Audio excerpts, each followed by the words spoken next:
she started to have negative effects with it, okay? The reason why her lymphedema started to act up was because of what she was being. When Wendy was falling over the chair and calling out to her mom, even after her mom had died, she was being. There were many situations, none of which to talk about, but there were many situations back in the day in my career, and it's all coming full circle now. So, as the mother of a now 16-year-old, who I met backstage, he did. He's a great young man. Oh, thank you. Yeah. You represent a lot. Joe Rogan has reportedly revealed new claims about Diddy's connection to what occurred with Wendy Williams and why she has suddenly disappeared from public view over the past several months. How did no one realize the way she had been behaving? So she could celebrate with her father and the rest of her family. So we are doing a documentary on this. P. Diddy puts on that wild party and, he sets everybody up. Like if you were an intelligence agent, like a Jeffrey Epstein type deal, that'd be the way to do it. Big old crazy party, get everybody loose. And get the cameras Get them rolling. the yayo. Get them the yayo. And everything else. Get them everything you need. Get fired up. Get those cameras rolling. And now you got everybody under wraps. See a neurologist to find out if I'm crazy? oh my God, no, I can't do this. I can't do this. I have to sit down again. I have no money. And I'm going to tell you something. If it happens to me, it could happen to you. We know Wendy has faced severe financial pressure in recent times with people taking her money and bank accounts under the claim that she is mentally unstable. But Joe Rogan is now suggesting that Diddy may have some link to what is happening to her. Wendy has been under a court-ordered guardianship since 2022. Her guardian Sabrina Moresi stated the original FTD and aphasia diagnosis was the reason Wendy could not fully manage her personal life or her money. That diagnosis appeared after hospital stays and concerns about her memory, and everyone believed the condition was permanent. But throughout all of this, Wendy kept insisting she was still fully aware, and everybody dismissed her intentionally, it seems. She obviously was drinking a lot, okay? What happens next is that Wells Fargo, which didn't know banks could do this, essentially just said, we're gonna freeze all of your bank accounts and petition the court for you to have a temporary financial guardianship. And that happened, okay? They just stopped her being able to have access to her money. They said that it was to protect Wendy Williams' finances and that's the reason that they did it. Suddenly she gets somebody else that becomes her guardian. Like Wells Fargo is somehow able to secure a guardian over her. This woman, who just looks like a villain, is now suddenly in control of her life. She doesn't know this woman. She has no relationship with her. She wasn't her financial advisor, but now she is totally in control of Wendy Williams' life. And so she appeared on Breakfast Club with her niece Alex, and she spoke about what was going on. And here is what Wendy and her niece Alex had to say about it. I am not cognitively impaired, you know what I'm saying? No, but I feel like I am in prison. You understand what I'm saying? This is her room. That's literally her apartment.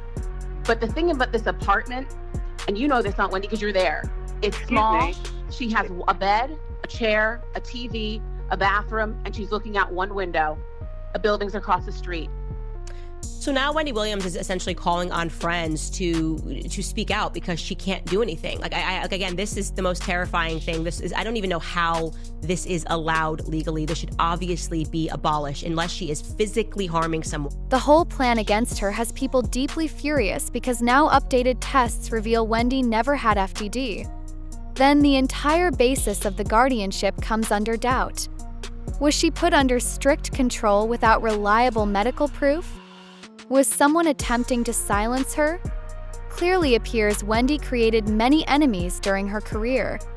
And one of those enemies specifically did not want her revealing anything about him. People don't understand about Puff is this. He held the entertainment grip, especially for the people who was his former artists, in a chokehold. If you didn't do what he say do, if he didn't like you, you would never ever work for Bad Boy or anybody in the entertainment business again. He did it to Kirk Burrows. You understand? He did it to Wendy Williams. He did it to a lot of people, bruh. Wendy Williams had been criticizing Diddy's conduct for years, even when it placed her own career in danger. She did not know everything happening behind the scenes, but she certainly caught the murmurs. People in the industry would share things with her, and she created her own image of who Diddy truly was. Times that image slipped into her radio show. People know Wendy Williams had been exposing Puff and others for their wrongdoing since her radio era. In fact, there is a story that Diddy once instructed Total, the girl group he signed, to confront Wendy because she spoke about him on air. That seems extreme, but Wendy herself shared this account publicly. There was an incident a few months before that, and they just had put him outside and everything. About a month and a half before that. Yeah. I remember I got off the air one day and them the Total downstairs waiting, and everybody upstairs at the radio station is looking down, egging it on, waiting for something to go down. I wasn't yet married. My knight in shining armor screeched up in his car just out of nowhere. I didn't even know what was about to happen. Skell hiding like a girl. Thanks, Skell. I'm standing in the door like, what? And I'm literally about to go through. Now, I'm not like, what, let's fight, because I'm not one of those type of broads. And plus, there was 3 of them. Out of nowhere. This is like I think we were first starting to date. We were brand new into it. You know, there were little signs. You know how little signs kick in that certain people are meant to be in your life and stuff. There were a lot of those that happened before, we actually sealed the deal. And that was like one of them. Like, God only knows what would have happened if I got out on the sidewalk and everything like that. Papers going flying, scale cowering. The little Chinese man that drove the van that they were coming. There was no security or anything. It was just them 3 fighting broads. And me. And my coworkers that shot standing upstairs trying to look down to see it all jump off. They all knew. When I said goodnight to everybody, everybody's pressed up against the window. I didn't even walk or bother asking, what are you all looking for? Because when the clock strikes, it's time to go. It is time to go. Nobody rushes out of a place faster than me. And ain't nobody put you on? No! That's what I'm saying. Nobody put me on. They're all pressed up against the window, looking down, knowing what the hell was about to happen. I didn't get a chance to hit the sidewalk. You know what I'm saying? Before I knew it, out of nowhere, nobody called. It's not even like he knew. It was just like weird, almost like karma. One of those, another sign to say that this is the one for me, I guess, kind of, sort of. Next thing I know, he's out of the car, and there's a whole bunch of rah-rah going on outside, and I'm still trying to figure out what the hell is going on. It was also in this period that Wendy was speaking and disclosing matters that Diddy did not really appreciate. For instance, during the East Coast-West Coast clash, she even wound up with an image of Diddy's child being carried by Suge Knight. Something Bad Boy truly never wanted circulating publicly.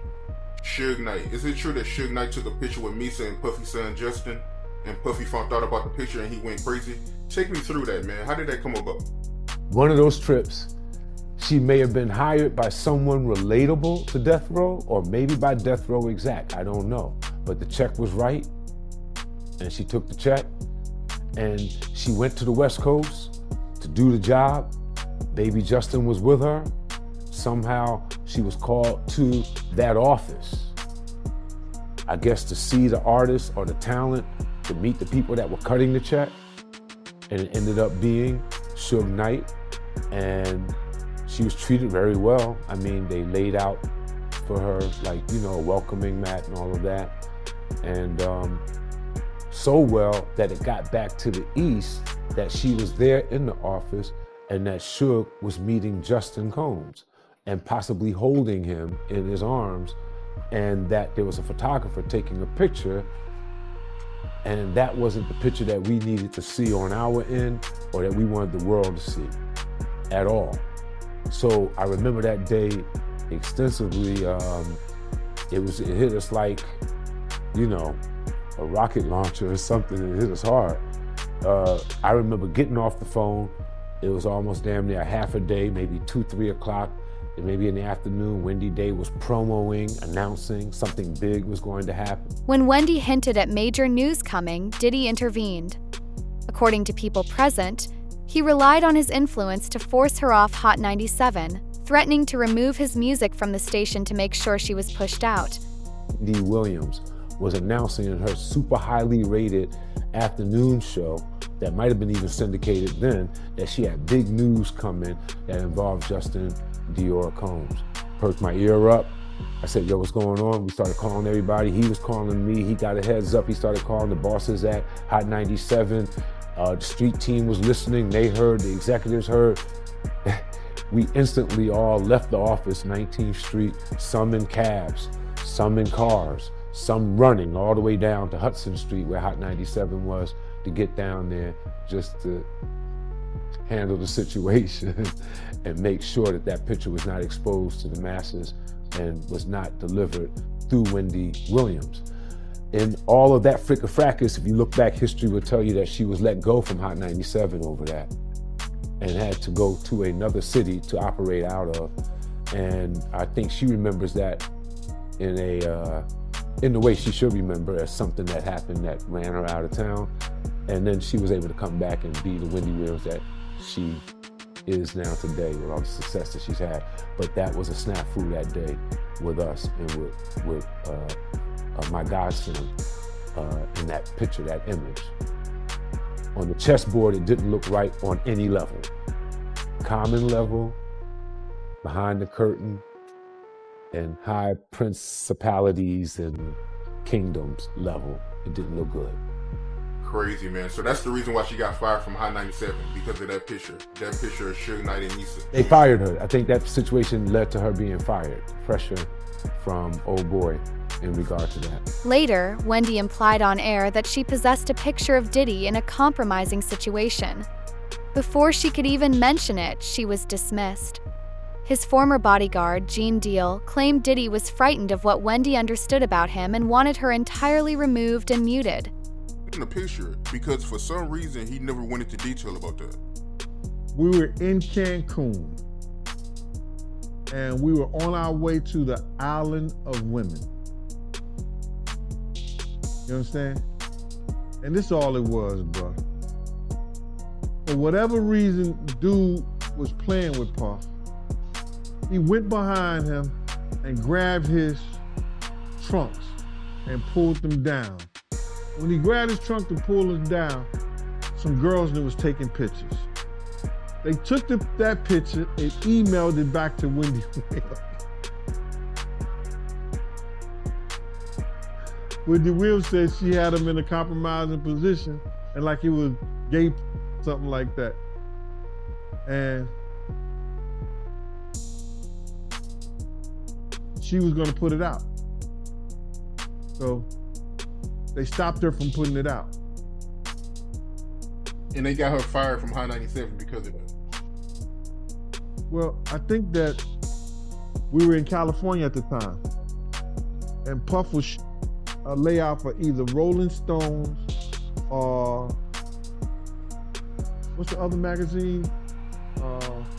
Rolling Stones, it begins with a B. Billboard, right, thank you. He was shooting layout for either Rolling Stone or Billboard when he had the white suit on. I was the one who put him in the damn pool. What happened was that Wendy had somehow shown people that email. You hear me? She's shown people that email. Puff told Hot 97 if they didn't get rid of her, you understand, before he got back in New York, that they was not gonna get any music from any of his friends, any of the record labels executives that was cool with him. Everybody was gonna boycott their station. By the time Puff came back from LA, Wendy was already removed. She had been shifted to a station in Philly. Just like that, her Hot 97 career was finished. Wendy would later go on to state that she was punished at the Post for attempting to reveal a gay rap figure, someone everyone now assumes to be Diddy. There was a radio personality once upon a time. Her name was Wendy Williams, and she was practically burned at the stake for talking about such. And now it's all come full circle. There were many situations, none of which to talk about, but there were many situations back in the day in my career. And it's all coming full circle now, so. According to recent medical evaluations, she is entirely stable, but the media has persuaded everyone she is not. There are far too many coincidences here for us to believe there is nothing suspicious taking place.